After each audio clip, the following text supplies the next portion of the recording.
Hi guys, আজ আপনাদেরকে অন্যরকম একটি ভিডিও দেখাবো। হঠাৎ চলতে চলতে চোখে পড়ল মহিষের এই দৃশ্যটি। আমার কাছে খুবই ভালো লেগেছে। মহিষগুলো খাবার খাচ্ছে, ওদের প্রিয় খাবার কচুরিপানা। এদিক ওদিক ছোটাছুটি করছে আর মনের আনন্দে কচুরিপানা খাচ্ছে। অনেকগুলো মহিষ দেখা যাচ্ছে, প্রচুর কচুরিপানা ভাসতেছে, মহিষ সেগুলো খাচ্ছে। আর এই চমৎকার দৃশ্যটি দেখে আমার খুবই ভালো লাগছে। গ্রামীণ এমন দৃশ্য আপনি বিদেশে থাকলে দেখবেন না। আপনাকে এগুলো দেখতে হলে অবশ্যই গ্রামে আসতে হবে। বিশেষ করে উপকূলীয় এলাকায় মহিষ দেখা যায়।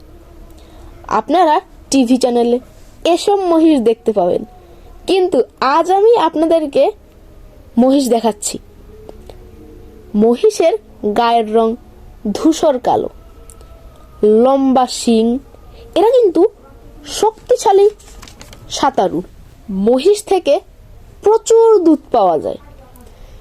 এই দুধ থেকে টক দই হয়, যা দক্ষিণ অঞ্চলের মানুষের প্রিয় খাবার।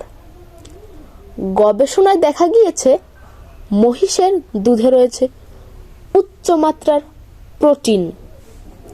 চর অঞ্চলে প্রচুর মহিষ দলে দলে থাকে। উপকূলীয় এলাকায় যেসব ছোট ছোট চর রয়েছে, সেখানে ঝাঁকে ঝাঁকে অথবা দল বেঁধে চড়ে বেড়াচ্ছে মহিষের দল। এসব জায়গায় দুধও সস্তা, গুণগত মানও ভালো, তাই লোকজনের কাছে এইসব দুধের প্রতি আগ্রহ বেশি। সবাই ভালো থাকবেন, দেখা হবে অন্য ভিডিওতে।